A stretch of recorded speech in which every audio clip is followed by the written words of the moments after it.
नमस्कार, मैं हूं अंकुर। आप देख रहे हैं सत्यनिधि का न्यूज बुलेटिन। एक नजर डाल लेते हैं अब तक की खबरों पर। चुनाव आयोग पूरे देश में विशेष गहन मतदाता सूची सुधार यानी एसआईआर करने की तैयारी कर रहा है। इस बार राज्यों और केंद्र शासित प्रदेशों के मुख्य निर्वाचन अधिकारी चुनाव से पहले राजनीतिक दलों के साथ बैठकें कर सकते हैं। यह कदम बिहार में जून में शुरू हुए एसआईआर में नहीं लिया गया था। चुनाव आयोग ने 24 जून को राष्ट्रीय स्तर पर एसआईआर के आदेश दिए थे। इसके तहत सभी रजिस्टर्ड वोटर्स को नए फॉर्म भरने होंगे और जिनका नाम पिछली गहन सूची सुधार के बाद जुड़ा है उन्हें अपनी पात्रता के दस्तावेज जमा करने होंगे। बिहार में विधानसभा चुनावों के चलते ये प्रक्रिया पहले शुरू की गई थी। बिहार का एसआईआर 30 सितंबर को अंतिम मतदाता सूची प्रकाशित करके पूरा किया जाएगा। हालांकि पूरे देश में एसआईआर कब होगा इसका निर्णय अभी चुनाव आयोग ने नहीं किया है, लेकिन सूत्रों के अनुसार अगर ये प्रक्रिया शुरू होती है तो मुख्य निर्वाचन अधिकारी राजनीतिक दलों के साथ बैठक कर सकते हैं। बिहार में ऐसा नहीं किया गया था। वहां एसआईआर का आदेश 24 जून को आया और अगले ही दिन गणना शुरू हो गई थी। राहुल गांधी के आलंद में वोट चोरी के आरोप के बाद चुनाव आयोग ने मतदाता सूची से नाम हटाए जाने को लेकर बड़ा कदम उठाया। आयोग ने ऑनलाइन वोटर डिलीशन के लिए आधार लिंक्ड फोन नंबर को अनिवार्य कर दिया।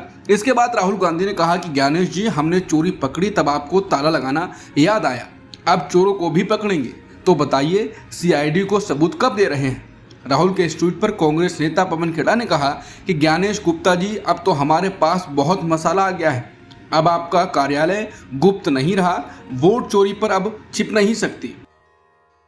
लेह में गुरुवार को पुलिस और अर्धसैनिक बलों ने कर्फ्यू सख्ती से लागू किया, जिसमें कम से कम 50 लोग हिरासत में लिए गए। यह कार्रवाई उस हिंसक झड़प के एक दिन बाद की गई जिसमें 4 लोगों की मौत और 80 से अधिक लोग घायल हुए थे। यह हिंसा लेह एपेक्स बॉडी द्वारा बुलाए गए शटडाउन के दौरान हुई थी। ये बंद राष्ट्रीय सरकार से लद्दाख को पूर्ण राज्य का दर्जा और छठी अनुसूची का विस्तार करने की मांग के लिए किया गया था।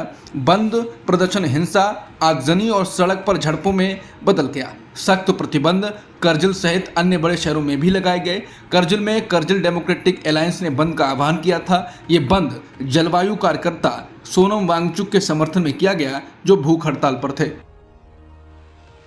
लद्दाख में पूर्ण राज्य और अन्य मांगों को लेकर हिंसा भड़कने के बाद बुधवार को विपक्षी पार्टियों ने कहा कि इसे संवेदनशीलता से संभालने की जरूरत है और ये पता लगाना चाहिए कि हिंसा के पीछे असल कारण और जिम्मेदार कौन है।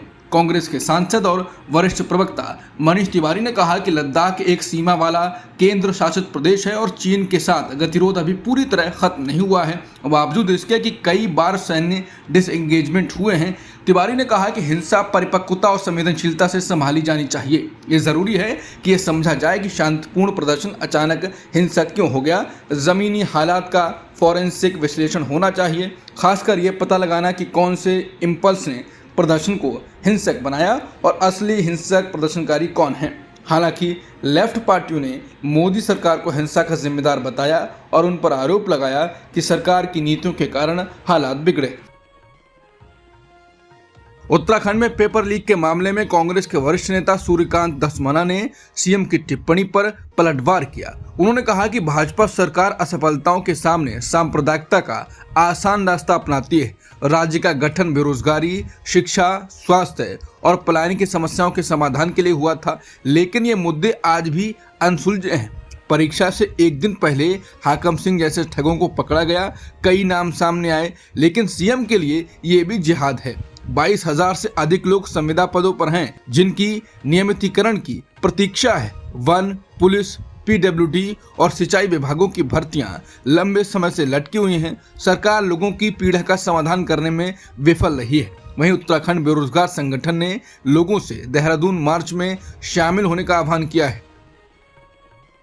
लद्दाख हिंसा के लिए केंद्र सरकार ने सीधे तौर पर एक्टिविस्ट सोनम वांगचुक को जिम्मेदार ठहरा दिया। बुधवार को हिंसा में 4 लोगों की मौत हो गई और कई लोग घायल हो गए। सोनम वांगचुक लद्दाख में राज्य का दर्जा और छठी अनुसूची की मांग को लेकर चल रही भूख हड़ताल पर थे। वो शांतिपूर्ण आंदोलन चला रहे थे, लेकिन बुधवार को हिंसा भड़कने के बाद उन्होंने प्रदर्शनकारियों पर नाराजगी जताई और हिंसा के विरोध में अपनी भूख हड़ताल खत्म कर दी। वांगचुक ने हिंसा की निंदा की और शांति की अपील की। इस बीच केंद्र सरकार ने देर शाम को जारी एक बयान में कहा कि इस हिंसा के लिए क्लाइमेट एक्टिविस्ट सोनम वांगचुक जिम्मेदार हैं। गृह मंत्रालय ने दावा किया कि वांगचुक ने अरब स्प्रिंग और नेपाल के जेनजी आंदोलनों का जिक्र किया और उनके भड़काऊ भाषणों ने भीड़ को भड़काया। इसके कारण तोड़फोड़, आगजनी और पुलिस के साथ हिंसक झड़पें हुई। जलवायु कार्यकर्ता सोनम वांगचुक ने वर्चुअल प्रेस कॉन्फ्रेंस में कहा कि किसी को अंदाजा नहीं था कि ऐसा होगा। आज लद्दाख में जेनजी का गुस्सा दिखा, वो किसी की नहीं सुन रहे थे, गोलियों से भी नहीं डर रहे थे। वांगचुक ने कहा, यह हमारा 5वां भूख हड़ताल था। अब युवाओं का कहना है कि शांतिपूर्ण प्रदर्शन से कुछ हासिल नहीं हो रहा।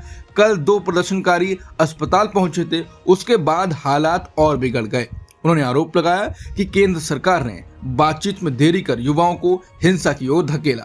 उन्होंने कहा कि 2020 में दिल्ली से स्पेशल प्लेन भेजकर बातचीत कराई गई थी, लेकिन इस बार तारीख तय करने में देरी ने गुस्से को और बढ़ा दिया। युवाओं को हिंसा के लिए मजबूर करके शांतिपूर्ण विरोध प्रदर्शन को फेल करने का आरोप लगाते हुए वांगचुक ने कहा कि हमने आज विरोध प्रदर्शन करने वाली जेनजी के चेहरे नहीं देखे थे। आज तक हमारी शिकायत यही थी कि युवा भाग नहीं ले रहे और केवल बुजुर्ग ही विरोध प्रदर्शन का हिस्सा हैं। अब तक केवल 25-30 युवाओं ने ही भाग लिया है। आज ये हमारी कल्पना से परे था। जम्मू कश्मीर के मुख्यमंत्री उमर अब्दुल्ला ने कहा कि लेह की स्थिति सबके लिए आंख खोलने वाली है। लेह में राज्य का दर्जा मांगने को लेकर हुए आंदोलन में हिंसा और आगजनी हुई, जिसमें 4 लोगों की मौत हो गई और 45 लोग घायल हुए, जिनमें 22 पुलिसकर्मी भी शामिल हैं। उमर अब्दुल्ला ने कहा कि लद्दाख को तो राज्य का दर्जा का वादा भी नहीं किया गया था, फिर भी 2019 में केंद्र शासित प्रदेश बनने पर उन्होंने जश्न मनाया था। अब वो खुद धोखा खाया और गुस्से में महसूस कर रहे हैं। उन्होंने कहा कि सोचिए, जब लद्दाख की ये हालत है तो जम्मू कश्मीर में लोग कितने ज़्यादा धोखा खाया और निराश महसूस कर रहे हैं, जबकि हमें राज्य का दर्जा देने का वादा किया गया था और हम लोकतांत्रिक और शांतिपूर्ण तरीके से इसे मांगते रहे हैं। उत्तराखंड में अधीनस्थ सेवा चयन आयोग यानी UKSSSC की भर्ती परीक्षा में कथित पेपर लीक के आरोपों ने पूरे राज्य को हिलाकर रख दिया है। परीक्षा के एक दिन बाद ही 3 पन्नों का प्रश्न पत्र ऑनलाइन वायरल हो गया, जिसके बाद बेरोजगार संगठनों और युवाओं ने सरकार के खिलाफ जोरदार विरोध प्रदर्शन शुरू कर दिया। देहरादून के परेड ग्राउंड पर सैकड़ों युवा धरने पर बैठे हुए हैं, जबकि बेरोजगार संगठन ने राजधानी में मार्च का आह्वान किया है।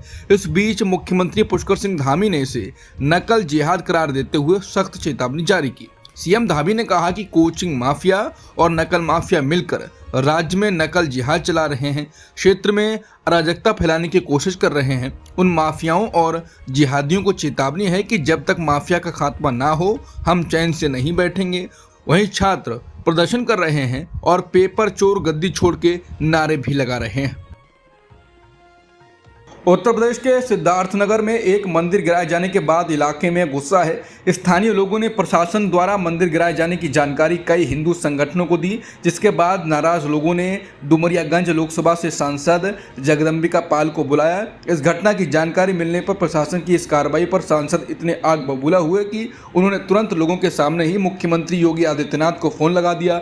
स्थानीय लोगों का कहना है कि प्रशासन ने इस मामले को लेकर किसी को भी सूचना नहीं दी, जबकि यहाँ पर लोग पिछले 50 वर्षों से पूजा कर रहे हैं। सांसद ने जब सीएम योगी को फोन लगाया तो उनका फोन नहीं उठा, लेकिन उन्होंने कहा कि वो जल्द ही इस घटना की जानकारी मुख्यमंत्री के संज्ञान में लाएंगे। इस घटना का अंदाजा केवल इस बात से ही लगाया जा सकता है कि मंदिर पर बुलडोजर चलने के बाद सांसद जगदम्बिका पाल और वहां के स्थानीय नगरपालिका अध्यक्ष गोविंद माधव प्रशासन के खिलाफ धरने पर बैठ गए। सोनिया गांधी ने लिखा कि हाल ही में फ्रांस ने फलस्तीन को आधिकारिक मान्यता दी। इसके पहले यूके, कनाडा, पुर्तगाल और ऑस्ट्रेलिया ने भी ऐसा किया। अब संयुक्त राष्ट्र के 193 देशों में से 150 से अधिक देशों ने फलस्तीन को मान्यता दे दी है। भारत ने इस मामले में हमेशा से नेतृत्व की भूमिका निभाई। भारत ने 18 नवंबर 1988 को फलस्तीन को आधिकारिक मान्यता दी थी और तब से फलस्तीन के हक में अपनी नैतिक और कूटनीतिक नीति बनाए रखी है। उन्होंने कहा कि पिछले 2 सालों में अक्टूबर 2023 में इजराइल और फलस्तीन के बीच झड़पों के बाद भारत ने अपनी नेतृत्व भूमिका लगभग छोड़ दी। 7 अक्टूबर 2023 को हमास के हमलों में इजरायली नागरिकों की हत्या हुई, जिसके जवाब में इजराइल ने ऐसा हमला किया जो जातीय सफाया यानी कि जेनोसाइडल के तौर पर देखा जा रहा है। अधिकारियों के अनुसार अब तक 55,000 से अधिक फलस्तीनी नागरिक मारे जा चुके हैं, जिनमें 17,000 बच्चे भी शामिल हैं। गजा पट्टी का आवासीय, शिक्षा और स्वास्थ्य ढांचा तबाह हो गया है। साथ ही कृषि और उद्योग भी नष्ट हो गए हैं। गजा के लोग भुखमरी जैसी स्थिति में फंस गए हैं क्योंकि इजरायली सेना भोजन, दवा और अन्य मदद पहुंचाने में बाधा डाल रही है। कुछ मामलों में सहायता लेने जाते हुए नागरिकों को गोली मार दी गई। हालांकि भारत की आवाज, जो कभी स्वतंत्रता और मानव गरिमा के पक्ष में दृढ़ थी, अत्यंत चुप रही। सोनिया गांधी ने कहा कि मोदी सरकार की प्रतिक्रिया गहरी चुप्पी और मानवता एवं नैतिकता से विमुखता वाली रही है। उनके कदम प्रधानमंत्री मोदी और इजरायल के प्रधानमंत्री की व्यक्तिगत दोस्ती पर आधारित दिखाई देते हैं, न कि भारत के संवैधानिक मूल्यों या रणनीतिक हितों पर। यह व्यक्तिगत कूटनीति भारत की विदेश नीति का मार्गदर्शन नहीं बन सकती। ऐसा करने के हाल के प्रयास खासकर अमेरिका में दुखद और अपमानजनक तरीके से असफल हुए। भारत की विश्व स्तर पर स्थिति एक व्यक्ति की व्यक्तिगत महिमा तक सीमित नहीं हो सकती, बल्कि इसके लिए साहस और ऐतिहासिक निरंतरता की आवश्यकता है। अभी हाल ही में भारत ने इजरायल के साथ द्विपक्षीय निवेश समझौता भी किया और उनका विवादित फाइनेंस मिनिस्टर भी भारत आया, जिसे फिलिस्तीनी समुदाय के खिलाफ हिंसा भड़काने के लिए आलोचना का सामना करना पड़ा। उन्होंने कहा कि भारत को फिलिस्तीन को सिर्फ विदेश नीति के रूप में नहीं, बल्कि भारत की नैतिक और सभ्यतागत विरासत का परीक्षण मानकर निर्णय लेना चाहिए। भारत को फिलिस्तीन के प्रति ऐतिहासिक सहानुभूति और नैतिक नेतृत्व दिखाना चाहिए। इसका मतलब इजरायल या फिलिस्तीन के पक्ष में झुकाव नहीं, बल्कि सिद्धांतों पर आधारित नेतृत्व है जो भारत के मूल्यों और स्वतंत्रता संग्राम की जड़ों से जुड़ा है। भारत ने पाकिस्तान के क्रिकेटर्स हारिस रऊफ और साहिबजादा फरहान के खिलाफ आईसीसी में आधिकारिक शिकायत दर्ज कराई है। यह शिकायत 14 सितंबर 2025 को दुबई में हुए एशिया कप सुपर 4 मैच के दौरान उनके विवादित इशारों को लेकर है। बीसीसीआई की तरफ से यह शिकायत 24 सितंबर को आईसीसी को भेजी गई। अगर रऊफ और साहिबजादा इन आरोपों से असहमत रहते हैं तो उन्हें आईसीसी के elite panel referee Richie Richardson के सामने सुनवाई में पेश होना पड़ सकता है। पाकिस्तान बोर्ड ने भी पलटवार किया और भारतीय कप्तान सूर्य कुमार यादव के खिलाफ शिकायत दर्ज कराई। पीसीबी का कहना है कि सूर्य कुमार ने पहलगाम आतंकी हमले के पीड़ितों के साथ एकजुटता दिखाते हुए अपनी टीम की जीत भारतीय सेना को समर्पित करते हुए राजनीतिक बयान दिया। बता दें, हारिस रऊफ ने मैच के दौरान अपने हाथों से विमान गिरने का इशारा किया था। साहिबजादा ने बल्लेबाजी के दौरान अपनी बैट को मशीन गन की तरह दिखाकर गोलियां चलाने का इशारा किया था। अगर आईसीसी को ये इशारे गलत लगे तो इन दोनों खिलाड़ियों पर कोड ऑफ कंडक्ट के तहत सजा भी हो सकती है। अमेरिका के वित्त मंत्रालय ने बुधवार को 2 भारतीय नागरिकों को उनके कथित फेंटेनाइल और अन्य अवैध ड्रग्स से युक्त नकली प्रिस्क्रिप्शन दवाइयां अमेरिका में सप्लाई करने के लिए प्रतिबंधित किया। एक भारत स्थित ऑनलाइन फार्मेसी भी इस रैकेट से जुड़ी होने के कारण सूचीबद्ध की गई। Office of foreign assets control ने सादिक अब्बास हबीब सैयद और खिजर मोहम्मद इकबाल शेख को अंतर्राष्ट्रीय नेटवर्क के मुख्य खिलाड़ी के रूप में नामित किया। ये नेटवर्क सैकड़ों हजारों नकली गोलियां अमेरिका में वैध दवाइयों के रूप में भेजता था। इन गोलियों में फेंटेनाइल एनालॉग और मेथाम्फेटामाइन पाए गए। गुरुवार को बीजेपी विधायक गणेश गावंकर को गोवा विधानसभा का नया स्पीकर चुना गया।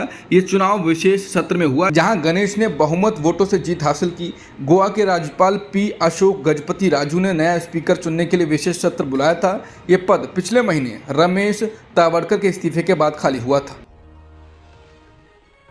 प्रधानमंत्री मोदी ने आज नोएडा में उत्तर प्रदेश अंतर्राष्ट्रीय व्यापार प्रदर्शनी 2025 का उद्घाटन किया। उन्होंने कहा कि मुझे खुशी है कि 2250 से अधिक प्रदर्शक अपने उत्पादों और सेवाओं का प्रदर्शन कर रहे हैं। इस बार व्यापार मेले का देश साझेदार रूस है, जिसका अर्थ है कि हम इस समय परीक्षित साझेदारी को और मजबूत कर रहे हैं। इस दौरान पीएम मोदी ने कहा कि भारत जैसे देश को किसी पर निर्भर रहना अब मंजूर नहीं। भारत ने रेल आधारित मोबाइल लॉन्चर सिस्टम को मध्यम दूरी की अग्नि प्राइम मिसाइल का सफल परीक्षण किया। रक्षा मंत्री राजनाथ सिंह ने यह जानकारी दी है। उन्होंने बताया कि यह विशेष रूप से डिजाइन किए गए रेल आधारित मोबाइल लॉन्चर से किया गया अपनी तरह का पहला परीक्षण है। उन्होंने कहा कि अगली पीढ़ी की अग्नि प्राइम मिसाइल 2000 किलोमीटर तक के लक्ष्य को भेज सकती है। ये कई उन्नत सुविधाओं से लैस है। इसका फायदा यह है कि इस लॉन्च सिस्टम को ट्रेन के जरिए आसानी से देश में कहीं भी ले जाया जा सकता है। ये कम विजिबिलिटी के साथ कम रिएक्शन टाइम में लॉन्च करने की सक्षम है। अमेरिका के ऊर्जा मंत्री क्रिस राइट ने बुधवार को कहा कि भारत के साथ वो ऊर्जा सहयोग को बढ़ाना चाहते हैं, न्यूज एजेंसी पीटीआई के सवाल पर उन्होंने कहा, जब मैंने पद संभाला तो मेरी शुरुआती काम का बड़ा हिस्सा भारत से जुड़ा था। भारत दुनिया का सबसे बड़ा लोकतंत्र है, अमेरिका का शानदार सहयोगी है, तेजी से बढ़ती अर्थव्यवस्था है और एक गतिशील समाज है। यहाँ लोगों की समृद्धि और अवसर बढ़ रहे हैं, इसलिए ऊर्जा की मांग भी तेजी से बढ़ रही है। राइट ने कहा कि मैं भारत का बड़ा फैन हूँ, हमें भारत से प्यार है, हम भारत के साथ और ज्यादा ऊर्जा व्यापार और ज्यादा लेन देन की उम्मीद करते हैं। अब तक की खबरों में इतना ही। बाकी खबरों के लिए बने रहिए सत्य हिंदी के साथ।